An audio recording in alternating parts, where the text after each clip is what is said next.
नमस्कार बच्चों, आज हम हिंदी की पाठ्य पुस्तक की कविता माँ कहे एक कहानी के प्रश्न उत्तर के विषय में पढ़ेंगे। बच्चों, पहला प्रश्न है मौखिक।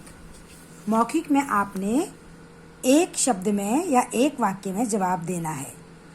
उपवन में कौन भ्रमण कर रहा था? गौतम बुद्ध। उपवन के सौंदर्य का वर्णन कीजिए, यानी कि उपवन में सुंदरता कैसी थी उसके बारे में बात करनी है। तरह तरह के रंग बिरंगे फूल खिले थे और फूलों पर ओस की बूंदें पड़ी हुई थी। अगला है हंस क्यों गिर पड़ा? शिकारी के तीर से घायल होने पर हंस गिर पड़ा। प्रश्न नंबर 2 है, काव्यांश को पढ़कर प्रश्नों के उत्तर दीजिए। कोई निरपराध को मारे तो क्या अन्य उसे न उबारे? रक्षक पर भक्षक को वारे, न्याय दया का दानी। निरपराध किसे कहा गया है? यानी कि जिसका अपराध नहीं है, वो कौन है? हंस को निरपराध कहा गया है। रक्षक व भक्षक किसे कहा गया है? रक्षक मतलब रक्षा करने वाला और भक्षक मतलब हिंसा करने वाला। तो राहुल के पिता ने रक्षा करी, इसलिए उनको रक्षक और शिकारी को भक्षक कहा गया है। अगला है, काव्यांश का मूल भाव संक्षेप में लिखिए। इसका मूल भाव है कि हमें निर्दोष को नहीं सताना चाहिए। यदि कोई निर्दोष को मारता है तो उस निर्दोष की रक्षा करनी चाहिए। ये दोनों प्रश्न के उत्तर आपने बुक में ही करने हैं। प्रश्न नंबर 3 है लघु उत्तरीय प्रश्न। ये छोटे प्रश्न हैं, 2 या 3 लाइन के हैं, तो इनको आप अपनी नोटबुक में करेंगे। प्रश्न 1 है, आखेटक उपवन में क्यों आया था? तो बच्चों, इसका उत्तर है आखेटक उपवन में पक्षियों का शिकार करने आया था। अगला प्रश्न है, आखेटक किस बात की हट कर रहा था और क्यों? आखेटक का मतलब क्या होता है? शिकार करने वाला। आखेटक घायल हंस को लेने की हट कर रहा था। हट मतलब जिद, क्योंकि उसने हंस को अपने तीर से घायल किया था, इसलिए वह घायल हंस पर अपना अधिकार जता रहा था। अगला प्रश्न है, बात न्यायालय तक क्यों चली गई? घायल हंस को राहुल के पिता ने बचाया था।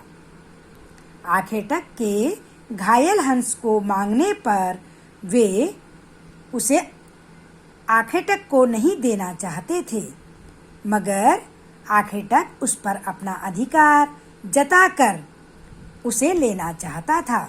जब दोनों अपनी अपनी बात पर अड़ गए, तब बात न्यायालय तक पहुंच गई। अगला प्रश्न है, निर्णय करने के लिए कौन कह रहा है? निर्णय करने के लिए राहुल की माँ कह रही है। अगला प्रश्न है, किस बात का निर्णय करने के लिए कहा जा रहा है? घायल हंस पर पहला अधिकार किसका है? मारने वाले का या बचाने वाले का? इस बात का निर्णय करने को कहा जा रहा है। बच्चों, अब आपके दीर्घ प्रश्नों के उत्तर हैं, यानी कि प्रश्नों के उत्तर दीर्घ देने हैं, बड़े देने हैं, बड़े लिखने हैं। या आपके 2-2 नंबर के प्रश्नों के उत्तर या 3 नंबर के होते हैं।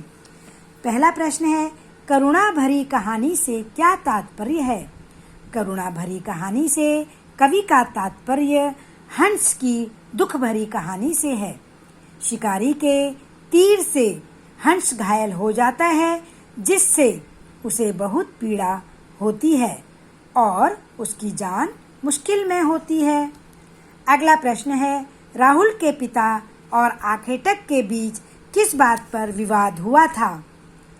राहुल के पिता और आखेटक के बीच विवाद का यह कारण था कि यह हंस आखेटक के तीर से घायल होने के कारण उसका था, जबकि राहुल के पिता द्वारा घायल हंस को बचाया गया था, इसलिए हंस उनका था। अगला प्रश्न है, राहुल ने क्या निर्णय किया? क्या आप उसके निर्णय से सहमत हैं? राहुल ने अपने पिता के पक्ष में निर्णय लिया था, क्योंकि उसके पिता ने निरपराध घायल हंस को बचाकर उसकी सहायता की थी। मारने वाले से बचाने वाला बड़ा होता है। हम राहुल के द्वारा किए गए निर्णय से सहमत हैं। अगला प्रश्न है, मारने वाले से बचाने वाला बड़ा क्यों होता है? मारने वाले से बचाने वाला इसलिए बड़ा होता है क्योंकि जान बचाना एक पुण्य का काम है। जान बचाने वाला भगवान का रूप होता है। किसी को मारना बहुत आसान होता है, पर उसे जीवित करना बहुत मुश्किल होता है। इसलिए मारने वाले से बचाने वाला बड़ा होता है। अगला प्रश्न है, भाव स्पष्ट करिए। लक्ष्य सिद्धि का मानी कोमल कठिन कहानी। बच्चों, इसका भाव है, शिकारी अपने लक्ष्य को हासिल करने में कुशल था। उसे पता था कि हंस उसके तीर से अवश्य घायल हुआ होगा, इसलिए उसने हंस पर अपना अधिकार जताया। इसलिए दोनों पक्षों के बीच विवाद हुआ। अगला है, हुआ विवाद सदै निर्दय में। सदै मतलब दयालु और निर्दय मतलब कठोर। सदै का अर्थ होता है दयालु और निर्दय का अर्थ होता है कठोर। राहुल के पिता दयालु थे, जबकि शिकारी निर्दयी था। घायल हंस को प्राप्त करने के लिए दोनों में झगड़ा हुआ था। तो बच्चों, ये इसके प्रश्न उत्तर थे जो आपने नोटबुक में करने हैं। अब बुक का काम है, जो कि बुक में ही होना चाहिए। ये देखिए, अब पेज नंबर 34 पर नीचे लिखे शब्दों से नए शब्द बनाने हैं। तो जय दिया हुआ है, तो ऐसे शब्द बनाने जिसमें जय आना चाहिए। पराजय, अजय, विजय। लेकिन बच्चों, उनका मीनिंग भी होना चाहिए। जैसे खुश, खुश से खुशहाल, खुशहाली, नाखुश। इसी तरह काल, काल में वर्तमान काल, भूतकाल, भविष्यत काल। इसी तरह से मान, सम्मान, अपमान, बेईमान। इसी तरह से है कला, चित्रकला, हस्तकला, पाक कला। अगला है, निम्नलिखित शब्दों के विलोम शब्द लिखिए। सदै का निर्दय। सदै मतलब दयालु और निर्दय मतलब कठोर। कोमल, कोमल का मतलब कठोर। कोमल का विलोम क्या होता है? कठोर। रक्षक का भक्षक। अगला है पक्ष का विपक्ष। अगला है हानि का लाभ, जय का पराजय। बच्चों, ये विलोम है। बच्चों देखो, मैंने आपको यहाँ पर ये जो कला है, कला में चित्रकला, हस्तकला है। ये काला नहीं है, ये हस्तकला है। ठीक है, चलिए अगला है, निर्देशानुसार नीचे लिखे शब्दों के तत्सम तद्भव शब्द लिखिए। बच्चों, तत्सम जैसे तद्भव शब्द होते हैं वो हिंदी के होते हैं। बच्चों, तद्भव होता है हिंदी का शब्द और तत्सम संस्कृत के। तो नींद को हम तत्सम में क्या बोलते हैं? निद्रा। घर को क्या बोलते हैं? गृह। पत्ता को क्या बोलते हैं संस्कृत में? पत्र। काम को क्या बोलते हैं? कार्य। इसी तरह सत्य को, सत्य जो है तत्सम शब्द है, यानी कि संस्कृत का है, इसको हम हिंदी में क्या बोलेंगे? सच। आम्र को आम, शत को 100 यानी कि 100 जो होता है, चंद्र को चांद। अगला है, निम्नलिखित तद्भव शब्दों के उचित तत्सम शब्द पर चिन्ह लगाइए।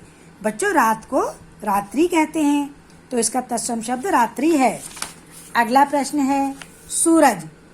सूरज को हम सूर्य कहते हैं तत्सम में। आँख को हम अक्षी कहते हैं। मोर को हम मयूर कहते हैं।